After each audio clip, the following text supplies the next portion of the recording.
ఇప్పుడే జీ5 app download చేయండి. చూడండి మీ ఫేవరెట్ టీవీ షోస్ ఎప్పుడైనా ఎక్కడైనా. అమ్మ మాత్రం ఏం చేస్తుంది? ఆ దేవుడే నన్ను కాపాడాలి.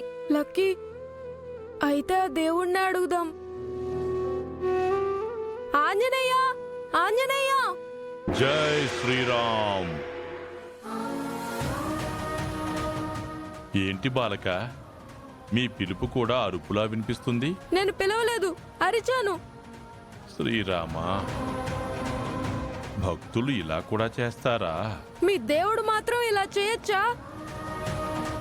చిన్నపిల్లల్ని ఏడిపించొచ్చా? చూడు, లక్కీ ఎలా ఏడుస్తుందో. ఏమైంది తల్లి? రేపు కోర్టులో కేసు ఓడిపోయేలా ఉన్నా. నేను ఆవిడతో వెళ్ళిపోవాలంట. నాకేమో వెళ్ళాలని లేదు. అయితే ఉండిపో. అలా ఎలా ఉంటుంది? కోర్టు చెప్తే వెళ్ళిపోవాలి కదా. నిజమే కదా, న్యాయస్థానం చెప్పినట్లే వినాలి. అది నాకు ఇష్టం లేదని చెప్తున్నాను కదా. నిజంగా ఇది కష్టమే. ఇది కష్టమా నష్టమా అని నిన్ను అడగడానికి పిలవలేదు. ఈ కష్టం నుంచి కాపాడమని నిన్ను అడగడానికి పిలిచాను.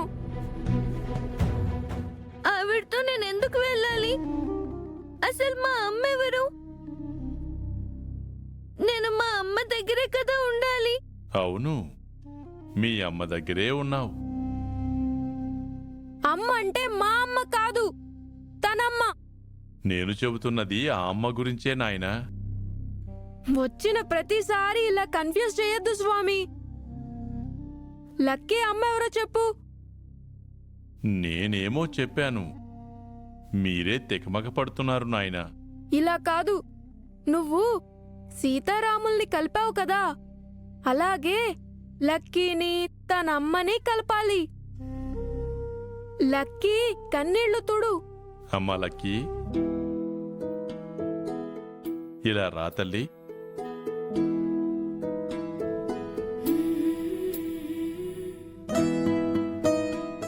ఏడవకు తల్లి, ఏడిస్తే నీ కళ్ళ నీలాలు కారేను, ఏడిస్తే నీ కళ్ళ నీలాలు కారేను. కన్నీళ్లు తుడవమంటే పాటలు పాడడం కాదు, కష్టాలు తీర్చమని.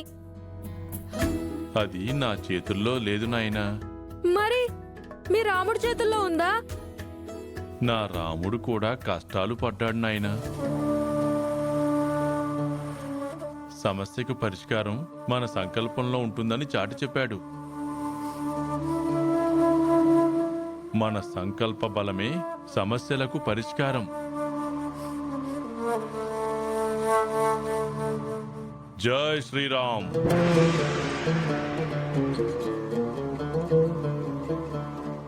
స్వామి ఏం చెప్పకుండా వెళ్ళిపోయాడేంటి చున్ను? ఈ స్వామి ఎప్పుడూ ఇంతే, అన్ని సగం సగం చెప్తాడు, లేదా అర్థం కాకుండా మాట్లాడతాడు. రేపేం జరుగుతుందో ఏమో.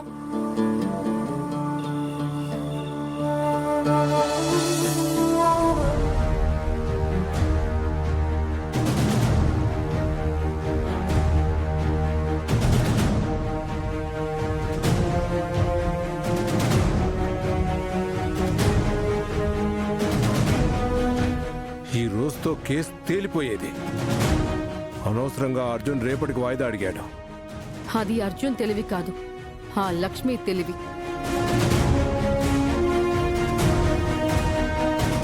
అర్జునే కోర్టులో నోరు తెరవలేకపోయాడు, ఇక లక్ష్మి ఏం చేస్తుంది? దాన్ని తక్కువ అంచనా వేయకు సరియు. చివరి నిమిషంలో షాకులు ఇవ్వడం దానికి బాగా అలవాటు. తను ఏదో ఆలోచిస్తూ ఉంటుంది.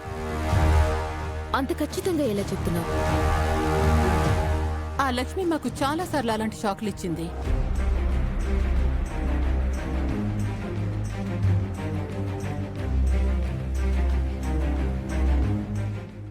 అది మామూలుది కాదు. తన్ని హైప్ చేసి నన్ను తక్కువ అంచనా వేస్తున్నారేంటి?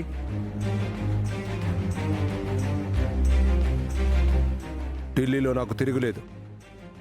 ఇలాంటి కేసులు నేను ఎన్నో హ్యాండిల్ చేశాను.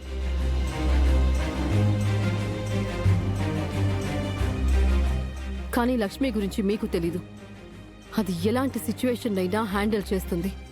అలాంటి వాళ్ళని చాలా మందిని చూశాను. రేపు కోర్టులో ఎలా చక్రం తిప్పుతానో మీరే చూస్తారుగా. ఏదో ఒకటి చేసి ఈ కేసు గెలిపించండి లాయర్ గారు. మాకు హెడ్ఏక్ తగ్గుతుంది.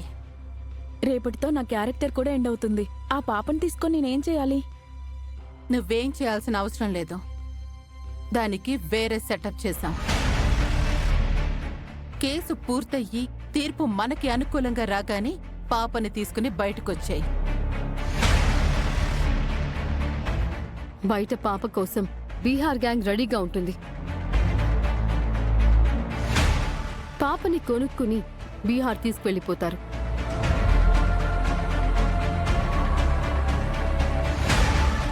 అంటే ఆ పాపను అమ్మేస్తున్నారా? మీరంతా క్రిమినల్స్లా ఉన్నారేంటి? మీరు కూడా క్రిమినల్ లాయరే కదా లాయర్ గారు. నేను క్రిమినల్ లాయర్ని మాత్రమే, క్రిమినల్ని కాదు. పాపను మీరేం చేసుకుంటే నాకేంటి? నా ఫీజు నాకు ఇస్తే చాలు.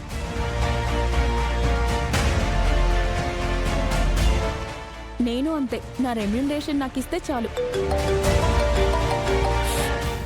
ఎవరు మాట్లాడకండి. మిత్ర కాల్ చేస్తున్నాడు. ఈ టైంలో ఎందుకు చేస్తున్నాడు?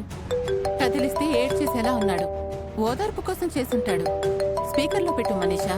వాడు ఏడిపోదాం, అందరం విందాం. హలో మిత్ర, ఎక్కడున్నావు మనీషా?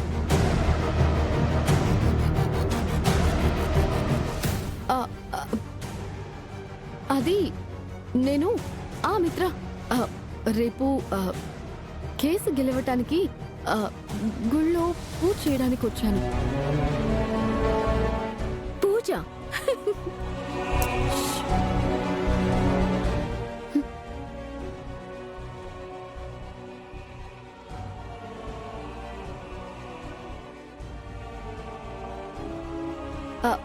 మిత్ర, ఏంటో చెప్పు. ఏం లేదు, ఉంటాను. ఏదో చెప్పాలని ఫోన్ చేశాడు. ఏమీ చెప్పకుండానే ఫోన్ పెట్టేశాడేంటి? చెప్పాను కదా మనీషా, ఓదార్పు కోసం చేసుంటాడు అని. ఎంతైనా నువ్వు మిత్ర కాబోయే భార్యవు కదా. అవునవును. ఈ టైంలో నువ్వు మిత్ర పక్కనే ఉండాలి మనిషా. ఓకే, ఇక నేను బయలుదేరుతాను. లాయర్ గారు, రేపు మీరే చూసుకోవాలి. ఆంటీ, వెళ్దామా? Good night. Good night all. Good night. Good night.